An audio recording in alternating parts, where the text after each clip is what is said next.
What's up, YouTube? Big Bad Boudaddy here, and doing a deck profile thing for Team Rage, Jimmy, and his guys. My build is similar to Eric's. He was the one who came up with it first. I tweaked it a little bit, made it a little more explosive and stuff. The ones we came up with was before the dude topped at YCS with the scraps. So this was about the last Ohio Regionals was when this was concocted, and we was both running this, and I went 5-3, and I almost got an invite, and I think that was the same as Eric's score too. The differences between mine and his are like very minimal. Like he runs I think one more card trooper, foolish, and enemy controller, and he doesn't run the warning. So yeah, and the reason why I'm focusing in on these two is these are the only real like notable differences in my extra deck that are worth mentioning, which I kind of toss between this and Shooting Star Dragon because I run Formula, and you know, both of them are really good cards, and this is really good beat stick. It's hard to get over and stuff, but I'll go over that in a minute. I'll go over my side deck too because I got some interesting choices there. Anyway, Mechlord Emperor Granel. I run 2 of them. I'm going to start playtesting 3. This guy saved me so many times at regionals, and he's just all around good for this deck. And if you drop this on someone in game 1, you completely change their play style if they're really kind of come out swinging with explosive cards like Dark Hole, Torrential, and stuff like that. Six Sams, Glads have a really hard time dealing with him. There's just really so many decks out there that really can't contend with Granel when you drop him like really soon into the game, and even halfway through he's still pretty big because he's half of whatever your life points are at the time. Alright.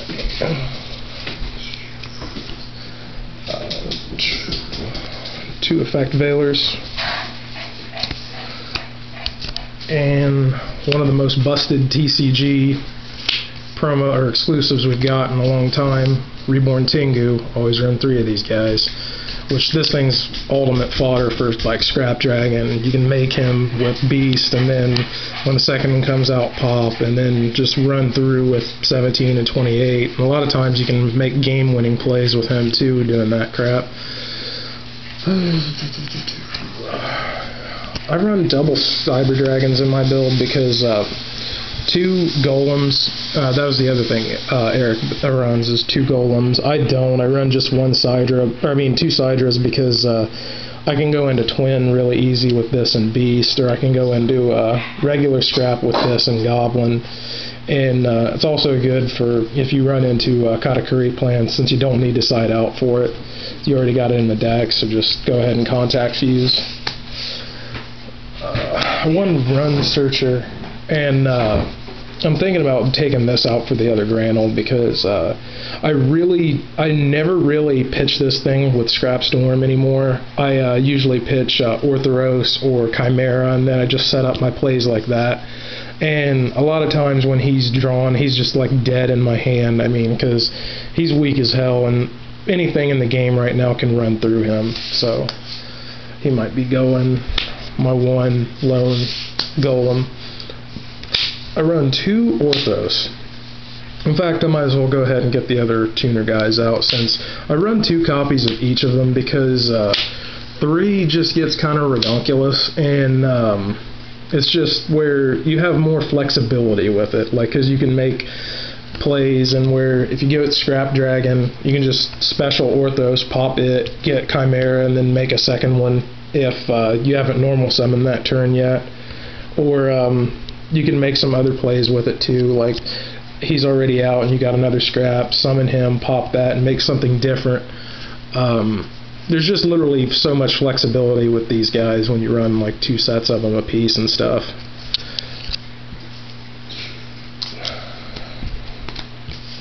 And then the last monster in the little set is obviously Triple Chimera. Which, if you don't, you have to run 3 of these in a scrap build. If you don't, you're just really wasting your time and your money. which is why I haven't done very many videos here lately, is because college is very expensive. And then my usual standard lineup for must-haves for the deck as far as spell cards. You know, your Lone Book, the Dark Hole, Monster Reborn, Trunade, Mind Control, usual stuff. Double MST. Then this is kind of nifty too, is double Forbidden Lance, because Lance actually is kind of good and bad at the same time. Like, a lot of people kind of knock it because it wasn't as they overhyped it when it first came out, and then Priority's getting done next month, and there's just so much kind of positive and negative going on with it. But overall, the card really served me great. You could use it as fodder for Scrap Dragon, or lower something in the damage step to make it just enough to get over something.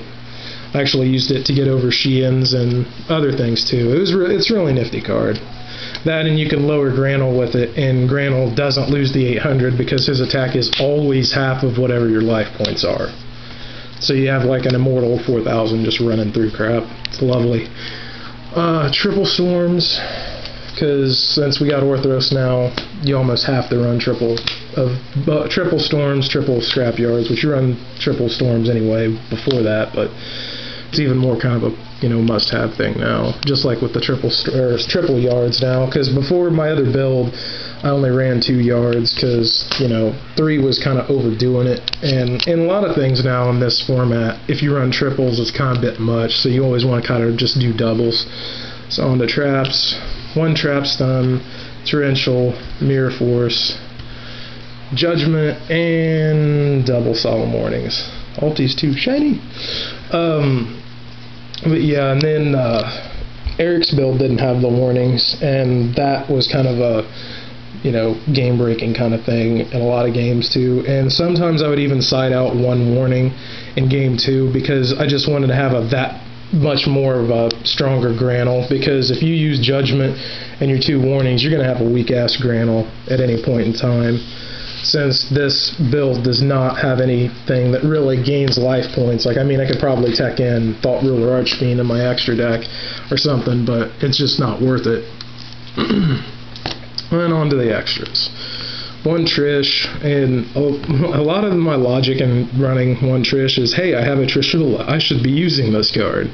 I mean, it's kind of situational when I can make him, but I mean, there's been a lot of more times when I've made him than you can even imagine just from watching this video, because just the setups have been there, timing's been perfect, and he's ended up getting me out of a lot of pinches and pretty much cinching games for me too. And then my Blade Blaster, which is kind of alternates between that and Shooting Star, since I run Stardust, so I mean, it's an obvious choice with that one. But he's also nifty. There was a couple games where I where I actually summoned this with a Formula and Scrap Dragon, since I knew what he had face down, and I didn't want to really like chance it, because I knew if I tried to ram Scrap Dragon, he was going to deprison it, so I ended up using him. And then anything that really targets him as far as spell or trap wise, that targets, you can just pitch something, negate it, and it's just ridiculous, some of the things you can do with him. I run double twins, Scrap Twins. It's really easy to make with this setup that I got, since I'm running the double Sidras. And then obviously my favorite Synchro monster, triple Scrap Dragons, must have. I'm actually going to end up changing that Ultra Scrap Dragon to an ulti pretty soon too. Stardust, Bird, 1 Archfiend, just because you can make it, he's a good thing to run over with Stardust and other stuff going on. Brio, Naturia Beast, Catastor, Formula, and Chimera Tech Fortress. And I'll be doing a video on my binder in a minute too, because I got to update for my trade video and everything. Alright, and sorry guys, my side deck. Double Doom Cow. This actually was really effective last regionals, because I ended up summoning this against well, no, not one. Let's see, what was it? It was an Elemental Hero guy using, or the guy was using, and he'd play.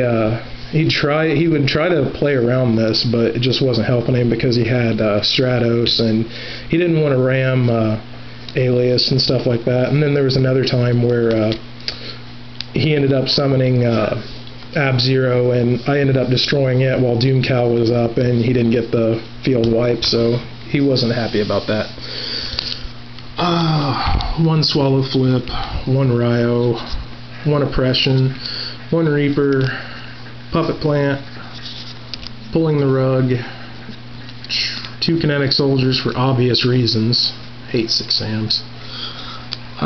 2 Chain Disappearances. By the way, 6 Sams was the only deck that actually really like stomped me last regionals, and actually is really only the problem with this deck is that 6 Sams kind of give it a hard matchup. Because the only other loss I had to this, other than the 6 Sam decks, was I had a Lightsworn game, and it just was who topped what first, and he topped his JD, so he won that. Nobleman, DD Crow, and Banisher. And that pretty much sums it up, guys. It's all pretty much straightforward strategies and stuff. You just got to use your head, and don't like overextend, because the deck's not really meant to well, the longer a deck or game goes with this, the better it plays, and the different stuff you can come up with. But yeah, that pretty much concludes this video. So peace out, YouTube.